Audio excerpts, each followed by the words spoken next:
Okay, traders, in this section, we're going to be talking about bar types. Very, very important topic. Um, at the end of the day, it's not appropriate to use minute-based charts or candles on any type of volume analysis. Um, if you think about it, the depth of market that we've been looking at, it has an infinite time frame. In fact, I mean, obviously it runs to the day, but it never ends, right? It doesn't. It only resets when you press the button. So as you can see, it's raw data in its purest form. Um, it's essentially continuous, isn't it? It's just continuing throughout the day. It doesn't stop, start, move on to the next 5 minute period or whatever period. It's in its rawest form. Minute-based charts are at the opposite end of the spectrum. They're very fixed, they're very rigid. Nothing wrong with them for FX spot market, great. But as I'm going to show you, institutions, when it comes to volume analysis, don't make any sense for them to be using minute-based charts. Nothing to do with institutions thinking, oh, retailers are all using minute-based charts, we're not going to use those. Not at all, guys. That's all a myth. You've got to forget about all that stuff. No one's here to steal your money from, well, maybe FX brokers are, but the institutions, at the end of the day, just doing their job. They're trying to use the most efficient tools to make money. And as I'm going to show you, it's all down to logic. It's nothing to do with, again, retailers using minute-based charts. And in fact, nothing wrong with using minute-based charts on, as I said, FX spot markets. I'm going to show you why that is. A lot of it is to do with the lack of transparency when it comes to volume, but in particular, things like the footprint, as I showed you, it's cumulative versus non-cumulative. For those reasons, it makes no sense to use minute-based charts. You're not gonna extract the most value out of it. So best way is obviously for me to show you. But just before I start, I just realized at the end of the last section that it's probably quite useful for me or us to do together the same exercise we did on treasuries, but let's do it on an FX market. Because look, guys, end of the day, I accept on social media, Discord, etc., etc. I'm using Footprint FX, and that's what's drawn a lot of you in. Now, I hope you can see that I've done my best and spent a lot of time to show you why it's not advisable for you to jump straight into FX. And definitely not advisable for you to start trading live money until you've obviously got several months consistency on simulator. So be careful with what I'm about to show you. Please don't go out and throw live money at it. Practice it, and in fact complete the whole course before you even start going on the simulator. The only reason I'm putting this here is because I think it's fair in this section that I show people the stuff that I've been posting on social media, etc., so they can start to get a little bit familiar with it. But again, please don't trade live money. In fact, I would suggest don't even sim trade. By all means, learn what the footprint is. And again, I respect and accept that I do show a lot of FX stuff on social media. So it's good for me to show you this here. So what we'll do is we'll break down the depth of market, the footprint essentially, using the depth of market the same way we did on the treasuries. So show you that in FX. Essentially, I want you to see that the footprint is the market orders. It doesn't matter if you're trading tomatoes, which is obviously an off-exchange product, or if you're trading anything on exchange, even things like coffee, wheat, oil, stocks, currencies, whatever, treasuries, which we saw before. Exact same principles apply. So probably good for me to show you for that reason as well. But again, you'll see yourself why I started with the treasuries. When I hit play in a second, guys, the market's just going to be flying all over the place. It's very, very difficult for me to show you on this depth of market as cleanly as I did on the treasuries that this is exactly what is on the footprint, i.e. the market orders. So if I zoom in, which is probably going to, let me maximize this. It's only a 1 minute clip. We won't be anywhere near as thorough as we were with the last one because I've pretty much shown you beyond doubt that is market orders. And you can see the price here on the right. And at the top you can see it's British Pound Futures, so it's GBP USD, which is the cable, called the cable as well. So what I wanted to say is a couple things. Firstly, I didn't mention it in the last video, so good opportunity for me to show you as well that you do see I've put the volume profile on the footprint that I'm going to give you guys. So you see it here and you see it here. It's exactly the same. You can see the high volume node at 124.30. High volume node just means an area of particularly high volume in one particular area. So 124.30, you can see it here, 124.30. Here's helpful, you've got the number, but it really doesn't matter. I'm only interested more relatively how big that area is. So here you can see it is the biggest area within this confined space. So it's the same, 124.30, 124.30. So I just wanted to highlight that to you. So again, I'm going to hit play and you'll notice that the FX market is pretty fast, but essentially it is exactly what you see on the footprint, the market orders. So do you remember how I said, guys, this is essentially the footprint candle, right? This bit. So this bit doesn't get recorded. Of course, it's important, but as I've shown throughout the foundation course many times, it's the market orders that matter because they're the transactions taking place. Well, at least 90% of what is driving the market is going to be down to market orders because generally you get plenty of liquidity. Obviously, in the thinner markets, lack of supply is more a prominent factor in why the markets move so much faster. But that's obvious. That's because obviously there's less supply that market orders have to break through, right? So if I want this price to tick up, I only have to buy 3 contracts, don't I? Whereas in something like treasuries, I have to buy 500 at the moment. Once coronavirus calms down, it'll be back to normal 2,000-3,000 contracts. So much more supply that I have to buy to make the market move up. So thinner markets are much more volatile because of those factors. But even in thinner markets, in my opinion, as I'll show you later throughout the course, it's still market orders that matter, guys. Because fine, even if you've only got 3 contracts here on the offer that you need to eat through, guys, if you don't get aggressive and buy these 3, is the market going to move? No. As you saw in the banana market, doesn't matter if there's 1 guy selling bananas or 1,000 guys selling bananas. We talked about this. Unless someone decides to make the decision to pay up, as we said in the foundation course, price isn't going to move. That guy is just going to sit there. So someone has to get aggressive. So market orders are still absolutely crucial. So remember, this is going to be what is driving this market. So I'll hit play. It's just a 1-minute example. You're going to see a new candle in a second. It was so fast I wasn't able to obviously clear it, like I said, as I was in the treasuries when the new candle forms. So you're going to see some volume on the new candle. Okay, so you can see it there. There's already some volume printing before I had a chance to clear this. So I actually cleared it. I think I did clear it. There you go. So I cleared it, but it was so fast, the new candle formed, and I'm going to show you why these candles jump. Obviously, that's the whole point of this section, candle types. But for now, all we're interested in, again, is just focus on what numbers are you seeing being formed here. So at the moment, we've obviously traded some volume, as I said. So let's just pick the action up and see what causes these numbers to change. Okay, so we're seeing market orders come in. So what have we seen, guys? We've seen essentially, let's just prove it to ourselves that what we've seen here is just market orders. Okay, so you see 4 people sold, right, at 124.37. Remember, don't forget, it's the buys and the sells. So sells here, aggressive sells and aggressive buys. Okay, now if this doesn't make sense, you'll have to go back in the foundation section and remind yourself why.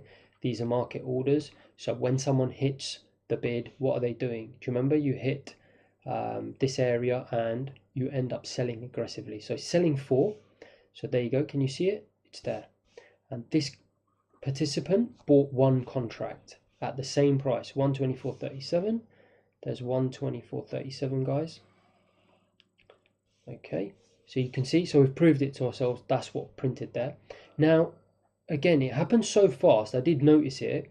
You may have noticed it as well, but at 124.38 we had two orders print in quick succession, 4, and then now another 3. So 4 plus 3 is 7, so that's 7 here. Don't forget, guys, this is cumulative, and you have to understand this. It's really important for you to understand the difference between cumulative and non-cumulative with respects to the dome and the footprint, because that is why we can't use minute-based bars.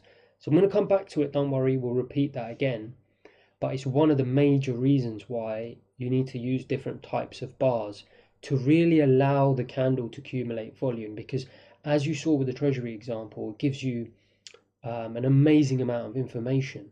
You get to see what's been going on over a period of time on the depth of market, whereas as you see on the depth of market, it's constantly clearing as you revisit prices. So either you have to have a photographic memory, which is okay in treasury market, but guys, I can assure you there are not a lot of individuals trading this type of market using the depth of market. Obviously there will be one or two, and I showed you a big institution spoofing the market with 170 contracts, but that's very rare, guys. It's usually, you know, the odd individual or two. Generally in these type of markets it's going to be machines, and that's why it's useful to have something like the footprint, which is going to accumulate all the volume for you and make it much easier. And then you'll see the table below which I've built, which is going to make your life even more easier. So anyway, let's go back to this example, and I'm just going to show you that 4 and then the 3. So you see 3 there above the 4. 3 sold at 124.38, and let me just show you that. So you see it was 4 before, like I was saying, 4 plus 3. So initially we saw 4, and you see at so let me just delete this.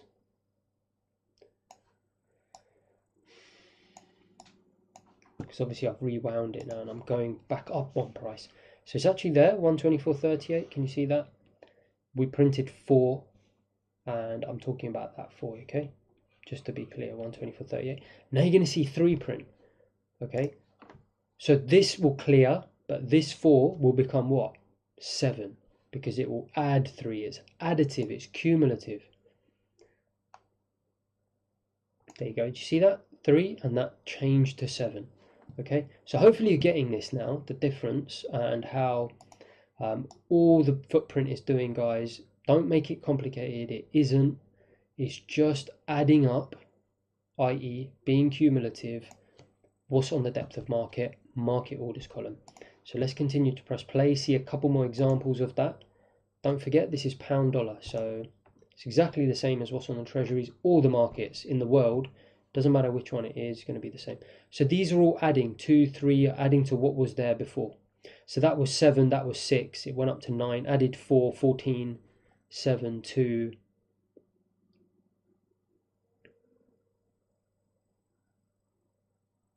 Okay. Now you can slow this video down, replay it, whatever. Count what's been printed there, guys, and you'll see whatever was printed there will add up to 1, 12, 20, so on and so forth. Again, because we kept revisiting those prices, do you see how fast it was? It was so fast in a thin market like pound dollar. Guys, unless you've got a footprint, it's virtually impossible. Okay, I showed you an example of how I was watching the depth of market in module 4, but guys, I've been watching this thing for however many years. Doesn't make me better than you. In fact, probably makes me a bit silly that I spent, I mean, okay, I did well out of it, but times have moved on now. You can see the market is not what it used to be. It's not as thick as it used to be.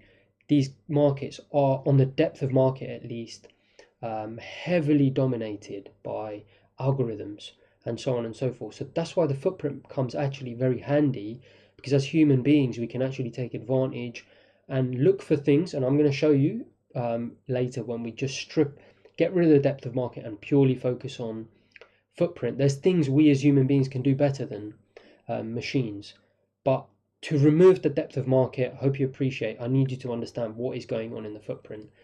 I know I keep saying this, but I don't want you to fall into the trap of how you normally may have been taught things, and I'm not saying all of you is the same, but I assume the majority, will have just been shown some tool indicator, and I said this before in the last section, and you're just told to use it basically without really being shown that, look, this is what's going on. So that's what I'm trying to do.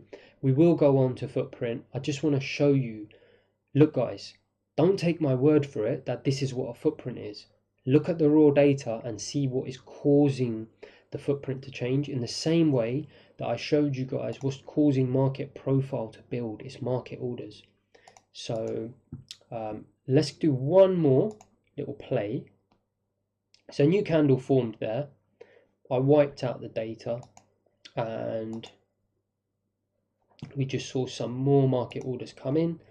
So let's just show you that. So there was 12 there at 124.41, right? So you see it there, 124.41, and then those two there on the offer, 2 buys, 6 sells at 124.42. Yeah, and look at this, guys, 4 at 124.42, and there's 5. Beautiful thing about the footprint is I know that there was 5 there. On the depth of market, do I know? Unless I've got, what if I turn my head for 1 second? I'm going to miss the 1 that came before this 4. It was so instant. But look, the footprint, I know 5 printed there. And look, I even know a few minutes ago, we were looking at this candle, that at the same level, 14 printed there. You see, guys, unless I've got a photographic memory, I'm not going to remember that watching a depth of market. So I know I keep repeating the same things, but obviously it's for your own benefit. So you really get an in-depth understanding of what the footprint is telling you. So yeah, I hope by doing this you realize or can see your understanding of the footprint, guys, is going to be up there with any institutional or any professional, because I'm showing you the breakdown. So let me show you that 5. There's 4 there. I'm going to show you that 1 printed before the 4. Okay, so there's the 1. Okay, so 124.42. So let's just keep an eye on it, guys. Unfortunately, this is pre-recorded, I was moving the dome about a little bit, but just keep an eye on this 124.42. okay, guys, before those 4 contracts printed there. Can you see the 124.42? Okay, there you go, 2. So the 1 became 2.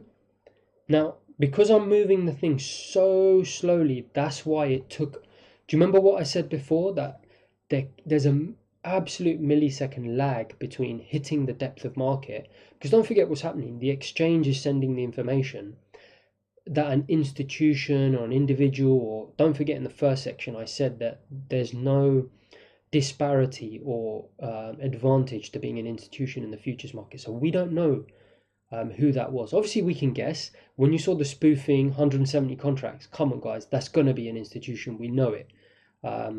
We can be 99% sure that that isn't a retail participant. It's a big institution.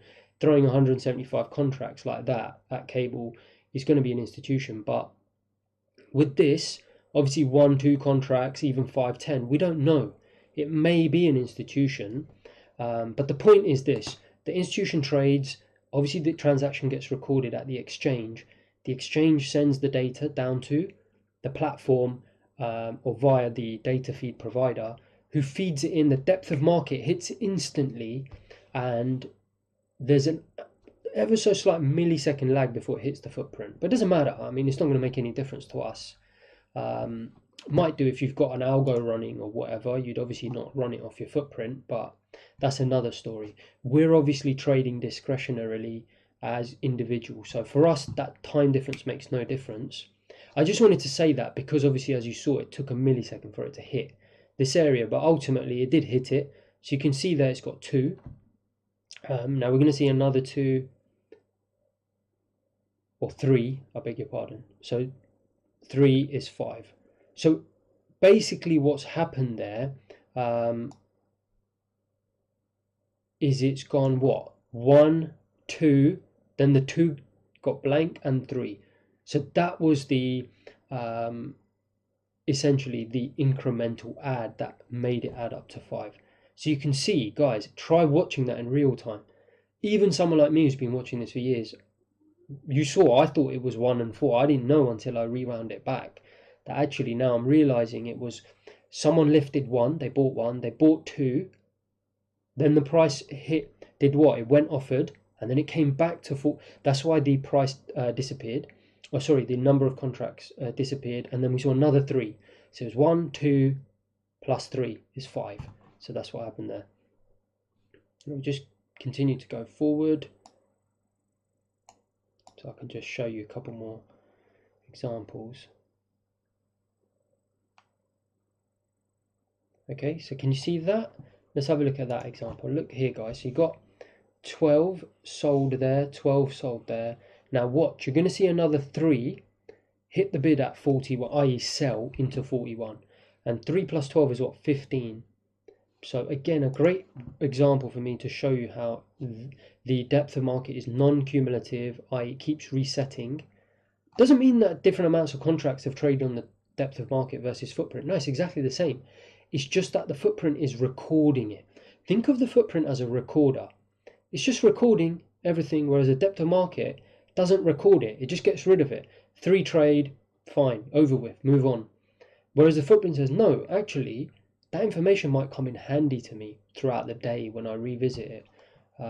So let's see that 3 come in here. Yep, 12. There you go. Can you see the 3? And look at that, it went to 15. All right, guys, so that's plenty of examples there. You can see that market orders are all that's driving this footprint. And in fact, probably, let me just show you that the supply has absolutely 0 effect. So you see that there's supply there, 319, for example, there at 124.44, which is, I'll see if I can show you how this has 0 effect, the supply. And guys, you know what? I don't pre-prepare any of these examples. I'm literally doing it. So this has the propensity to go very wrong, but I prefer to do it naturally so I can show you that there's no... so 124.44, can you see that? It went from 19, it went up to 20, and look there, 0 contracts on the offer. When it goes up to 20, do you see that? It went up to 20. Did anything print there? No, nothing. Why? Because there's no market orders. Remember, all we care about is this column. So can you see there was nothing printed? That went up from 19 to 20 plus 1. Did it show here? No, it didn't. Nothing changed. Stayed exactly the same. Stayed at 0 because nothing printed. All right, guys, if you want to go, keep rewinding it, prove it to yourself, do it on your own Sierra chart platform. That'd be wonderful. Honestly, I would be very happy if you can go and do this yourself, prove it to yourself. And like I said, you're going to have a better understanding of footprint than, or just as good, if not better than most of the professionals out there, if you put in the time to understand it this way. Let's go and have a look at bar types, and then we'll move on to other footprint matters. Cheers, guys.